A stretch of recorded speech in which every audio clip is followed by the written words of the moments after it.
Bonjour à tous, donc petite vidéo pour vous rappeler le principe des équations. Donc pour rappel, l'objectif quand on résout une équation, c'est de trouver la valeur de x, c'est-à-dire arriver à quelque chose du genre x égale, et ici un nombre. Ok. Donc je vous montre ça à travers 6 exemples qui me permettent de revoir l'intégralité des techniques à utiliser. Donc je pars du premier, x plus 2 égale 5. Je rappelle que je veux quelque chose du type x égale un nombre. Donc ce qui me gêne ici, c'est le plus 2. Pour annuler le plus 2, je vais tout simplement faire le contraire de plus 2, c'est-à-dire moins 2. Et tout ce que je fais d'un côté de l'égalité, pour maintenir l'égalité, je le fais automatiquement de l'autre. X plus 2 moins 2, plus 2 et moins 2 s'annulent, il me reste x. 5 moins 2, 3. Et là, je suis arrivée au bout de mon équation. Donc x plus 2 égale 5, ça veut dire que x est égal à 3. Deuxième exemple, x moins 5 égale 3. Ce qui va me gêner ici, ça va être le moins 5. Comment j'annule un moins 5? En faisant tout simplement plus 5. Et forcément, ce que j'ai fait d'un côté de l'égalité, pour garder l'égalité, je le fais de l'autre côté de l'égalité. X moins 5 plus 5. Moins 5 et plus 5 vont s'annuler, c'était le but de la manœuvre. Il va donc me rester x. De l'autre côté, 3 plus 5, ça me donne 8.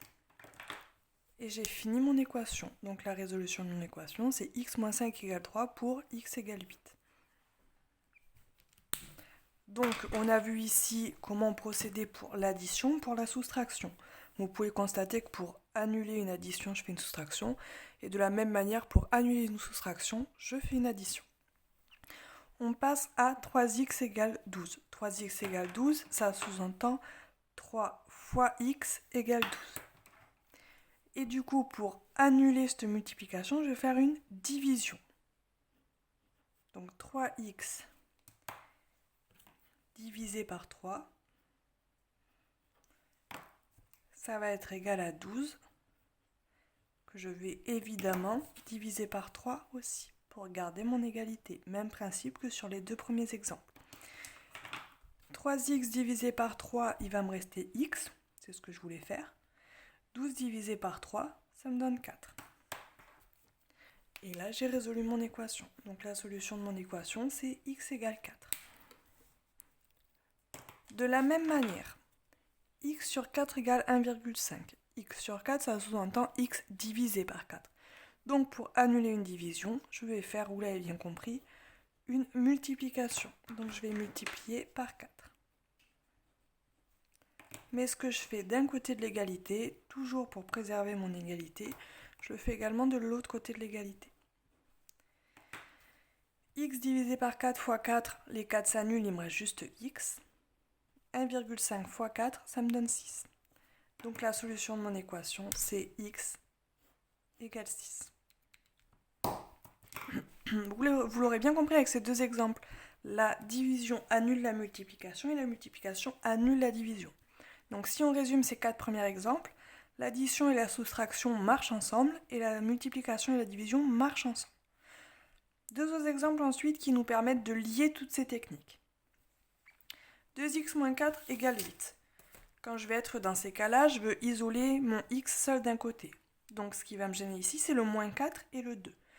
Je commence toujours par enlever ce qui relève de l'addition et de la soustraction. Donc ici, je vais commencer par enlever le moins 4. Pour enlever le moins 4, même technique qu'ici, je vais faire plus 4.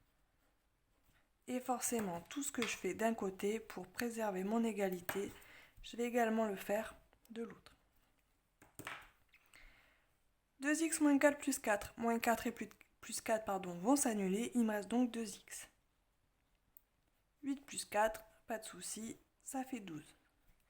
Et là, vous constatez que je me suis ramené à cette technique-là. 2x, ça sous-entend 2 fois x. Donc pour me débarrasser de ce 2-là, je vais faire une division. Donc 2x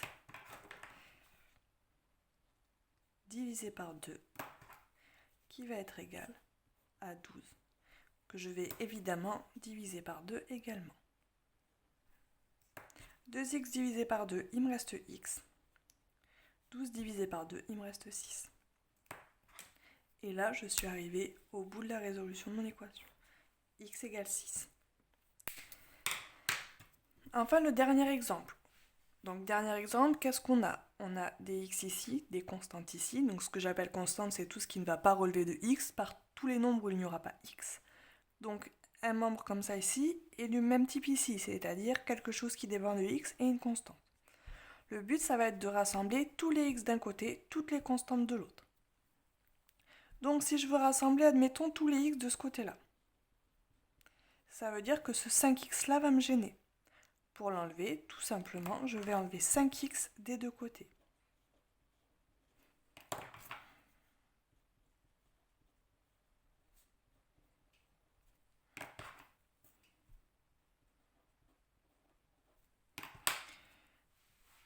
Donc ici, je commence par simplifier les x ensemble. 3x moins 5x, il va me rester moins 2x. Le 9, il est tout seul, je le réécris. Ici, 5x moins 5x, ça va s'annuler, il va me rester uniquement le 2.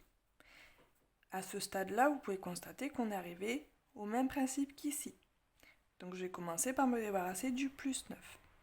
Pour me débarrasser du plus 9, je vais utiliser évidemment la soustraction.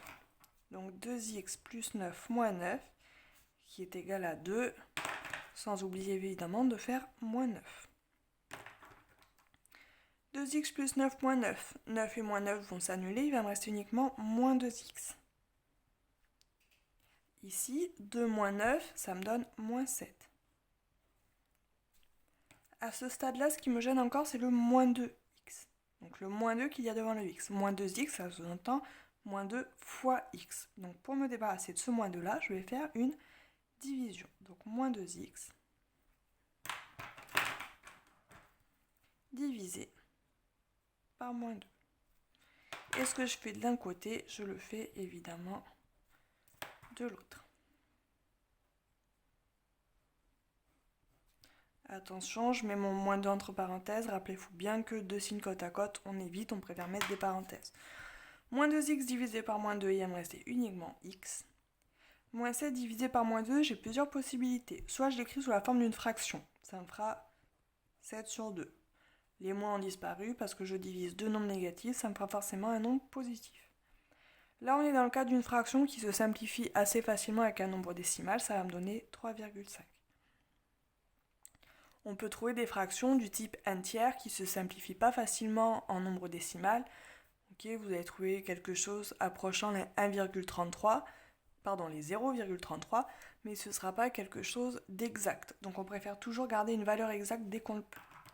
Et donc là, j'ai fini la résolution de mon équation. X est égal à 7,5 ou 3,5.